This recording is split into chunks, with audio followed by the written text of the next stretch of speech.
मग चमत्कार घडला म्हणतात ना. अंदर पकडते ना ते महादेवा.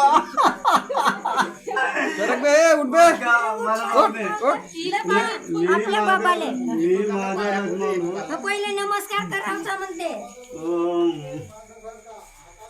हा तू आडवा हात करून ठेव ना भाषा.